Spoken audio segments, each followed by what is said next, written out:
ठीक नहीं है और यूनाइटेड होना चाहिए जितने एससी वर्ग के एसटी वर्ग के लोग। देखिए, मैंने जिस दिन ये ऑर्डर आया था उसी दिन अपना पक्ष रख दिया था।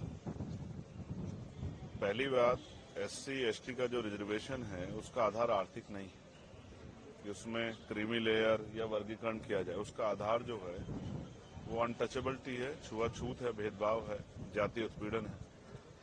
तो सर्वोच्च न्यायालय को हमारी फिक्र, ये बहुत अच्छी बात है, लेकिन सर्वोच्च न्यायालय को सबसे पहले उन्हीं के ऑर्डर के अकॉर्डिंग जातिगत जनगणना करानी पड़ेगी। फिर उसके आंकड़े जुटाने पड़ेंगे, उसके आर्थिक आंकड़े भी जो है जारी करने पड़ेंगे, तभी वो सब चीजें कर सकती है। तो उनको करना पहले ही चाहिए। अगर वो दलित वर्गों के इतनी हितैषी हैं तो उनको सब सारा बैकलॉग भरवाना चाहिए और जातिगत जनगणना के ऑर्डर सरकार को देने चाहिए।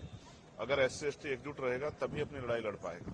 हम तो लंबे समय से अभी जो है एसजीपीजी जो है वहां लखनऊ में और इलाहाबाद जो है यूनिवर्सिटी में जिस तरह से एनएफएस करके हमारे लोगों को निकाला गया, ये स्पष्ट है।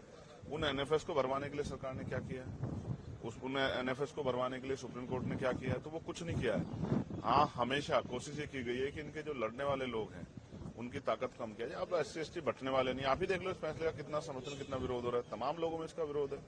तो हम स्पष्ट हैं कि हम अपने लोगों को बटने देंगे और हमें अपने लोगों की चिंता है। इसलिए हमने स्वतः जो है 1.5 साल पहले मांग की थी कि जिन जातियों को अवसर नहीं मिला है उनको उनका आरक्षण बढ़ा के 15% शेड्यूल कास्ट को मिलता है और 5% बढ़ा के उन बाकी जातियों का आरक्षण देने की व्यवस्था सरकार करे। ये 1.5 साल पहले हमने लखनऊ पीसी करके कहा था और दिल्ली में भी। और जो ओबीसी की वैसी जाति है उनको भी जो है 15% अलग से रिजर्वेशन देने का काम जो है 27% से अतिरिक्त सरकार करे, लेकिन कहाँ सुना, सुप्रीम कोर्ट ने भी नहीं सुना।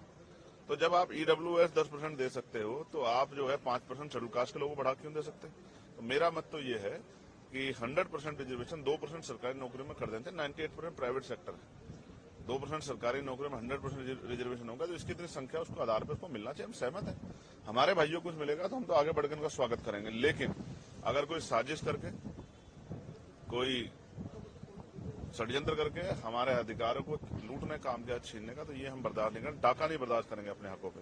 इसके लिए चाहे सरकार से जो है अध्यादेश लाने की बात हो, चाहे सुप्रीम कोर्ट में जो है रिपिटिशन दाखिल करने की बात हो, या मैं आज सारे मेंबर ऑफ पार्लियामेंट जो शेड्यूल कास्ट शेड्यूल ट्राइब के हैं या जो सामाजिक न्याय को मानते हैं उन सबसे चर्चा करूंगा और बहुत जल्द जो है एक बड़ा जो है हम अपना इस संघर्ष का स्वरूप सरकार और सुप्रीम कोर्ट को दिखाएंगे। हम अब पीछे हटने वाले नहीं। हम अपने अधिकारों के लिए, स्पेशली मैं चंद्रशेखर आजाद, अपने लोगों के अधिकारों के लिए, बाबा साहब अम्बेडकर ने कहा था कि जब मेरे हित में और देश हित में टकराव होगा तो मैं देश की तरफ रहूंगा, लेकिन जब मेरे समाज के हित में और देश हित में टकराव होगा तो मैं समाज की तरफ रहूंगा। मैं फिर आज कहता हूं कि अगर कोई भी हमारे अधिकारों छीनने काम करेगा तो हम हर कीमत चुकाने के लिए तैयार हैं। मैं अपने समुदाय के साथ खड़ा हूं, उनको ना बंटने दूंगा, ना उनके अधिकार में कटौती होने दूंगा।